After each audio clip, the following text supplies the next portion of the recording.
Hi everybody, it is Claire and welcome back to my channel.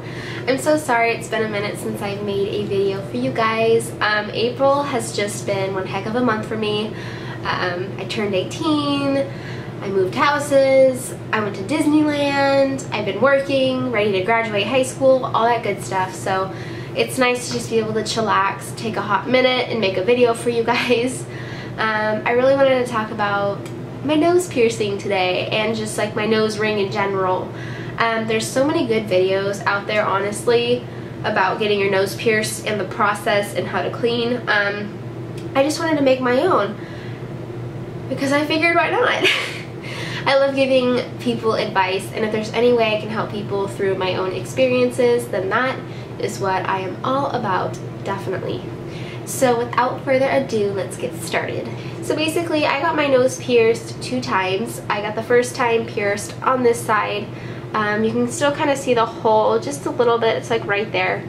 I got it pierced for my 17th birthday. I just got this guy pierced about 2 weekends ago. So all in all, I can say the process was completely different each time, and I just kind of want to tell you guys my little story situation.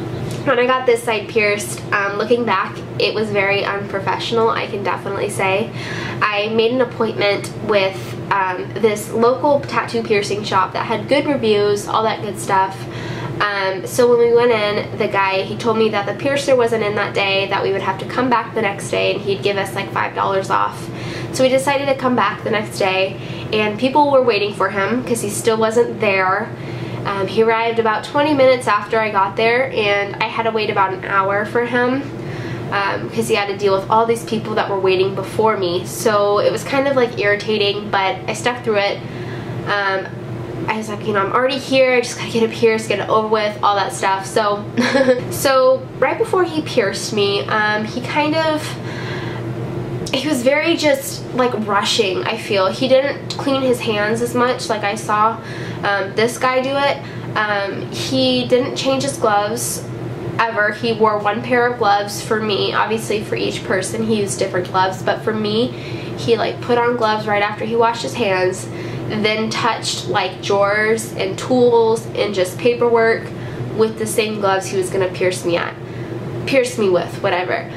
Now looking back, I didn't know this at the time, but that's a definite red flag, is when the guy is like not clean about it at all. It's like, dude, you're gonna pierce my nose, can you just be a little sanitary? Thank you. So when he had pierced me, he didn't tell me where or how he was gonna pierce me. He basically went off a scar that I had on my nose, right where it's pierced. He pierced right through a scar I had from a blemish. And what happened when he pierced through my scar is that later the scar tissue that built up inside my nose was starting to like poke out through my piercing, and it looked like a red bubble. I don't know the definite cause of that red bubble everyone talks about, but for me it was a pain in the hoo-ha because trying to clean it was like none other. For some people, they did 1 simple sea salt soak and it was gone. For others, they've had to use rubbing alcohol. For me, what finally cured it was 1, going back, stop using peroxide, alcohol, all that stuff, just going back to sea salt soaks. 2, I changed my jewelry to something that was not from Claire's, not from icing, not from Hot Topic. And 3, to get it to completely go away, it sucks to say, I had to completely take my nose ring out. So if you have a red nose bubble, I suggest 1, going back to your piercer and seeing what they can do for you, or 2, just redo it. That's my advice right there. Wait till it goes down a little bit. Just get that puppy out of there, honestly. Life has been so much easier without a, not infected, but like irritated nose ring. Also, the way he pierced it at an angle versus like straight onto my nose, like going to my contour. So anytime I wanted to put in a hoop or new jewelry, it was very, very difficult. So definitely make sure you can check with your piercer, not just the location of how they're doing your piercing, but definitely check with them the size as well, because size size matters. I got mine pierced at a 16 gauge on this side, and looking back, I wish it was like at an 18 or a 20, which is generally what piercers do. This hoop right here is a 20 gauge, so it's not the thinnest I like it, but it works completely fine for me. And yeah, so just double check with what they're doing. Definitely just make sure that the shop is clean. This guy who did this piercing was spot on. He was so sanitary. His room smelled like bleach. It was just like so clean in there. He used like 3 or 4 different pairs of gloves. He sanitized and sterilized my nose hoop before he put it in my face. Used brand new pliers. The process of the fitting of the nose hoop was like one and done.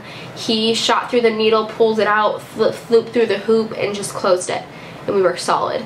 So just make sure you're going to someone who knows what the heck they're doing.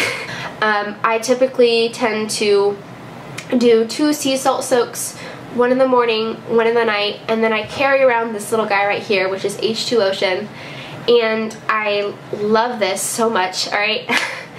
H2Ocean, basically it's like a lysozyme, I don't know the way it's worded. It's like a sterile aftercare piercing spray. A lot of piercing shops sell this or something similar to it. Amazon, Hot Topic, a lot of places have this. It's not the cheapest around. Definitely stick to your sea salt soaks, but for convenience, I would definitely have this with you. When I'm at work and I accidentally touch my hands, I deal with money, like at Starbucks, you know, we just deal with a lot of stuff.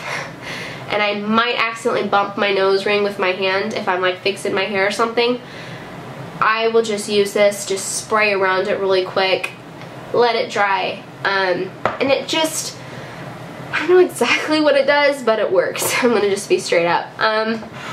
You don't want to clean your nose ring too much. Definitely. I feel the first time around I got my nose pierced, I was cleaning it like, gosh, more than I should have. I was doing like 3 or 4 sea salt soaks, cleaning it. I think I disrupted the healing process a little bit because of how much I cleaned it, so definitely let it do its thing. And the biggest rule I have when it comes to nose piercings, any piercings in general, is to just let it heal. There's no need to really touch it, mess with it. A lot of people believe with a stud you want to like lift it up and spin it. Personally, I would just let it do its thing. I don't want to move it. I don't want to rip it. Especially with my hoop, it has been so difficult to blow my nose, to pick my nose. I haven't put my finger in my nose in like 2 weeks. Not that I did before, but it's just been, it's been very hard to just avoid touching it. But once you have the willpower to not disrupt it or anything, it will make the healing process that much easier. The last thing I wanted to talk about and bring up is nose jewelry. Now, a lot of people go to Claire's and Icing and Spencer's and Hot Topic and a lot of like the jewelry stands in malls just to get nose rings. Now, the problem with this is that generally a lot of nose rings that you get in like bulk, meaning like, if I can find it, this right here. So this is from Claire's. It was a $9 thing of nose rings. They're really tiny. If it focuses, oh, it is focusing, not really. Anyways, packs of these, they say surgical steel, all that stuff, bend to fit, sterling silver. Cheap as hell. I'm gonna just be straight up. A lot of times they coat the jewelry. So it might say surgical steel. It's a surgical steel coating they put on the nose rings. But if you notice, if you have a nose ring that you have in your nose and it turns black, it turns your skin black, or it starts to discolor like to a yellow or a gray type of silver metal, take that crap out. Honestly, don't waste time with cheap jewelry. And I'm gonna say that I have spent so much money on cheap nose rings and hoops, and probably like $100 just on different stuff, and it's not worth it. I would definitely go to your piercer or a piercing shop and get some grade A surgical steel that is not coated. It might not be the shiny color you want it to be, but definitely just get some good old metal in your face, because something that is coated and cheap is bound to cause problems for you. So definitely just stick to the safe side, spend a couple more dollars up front, but get a good quality piece of metal in your face. So on the front end of getting your nose pierced, if you know you're gonna have to take it out at some point for work, you have to hide it from somebody, whatever you have to just take it out, I would recommend not getting it pierced. The reasoning is because when I first got my nose pierced, Starbucks did not allow facial piercings.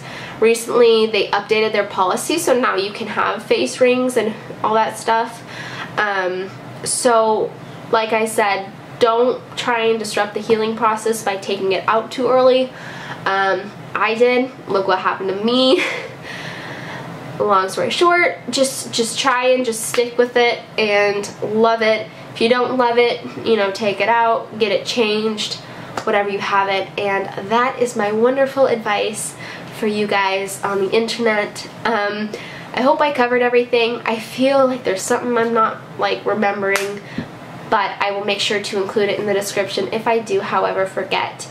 And with that being said, thank you guys so much for watching. I hope I helped you out today, and I'll see you next time. Bye.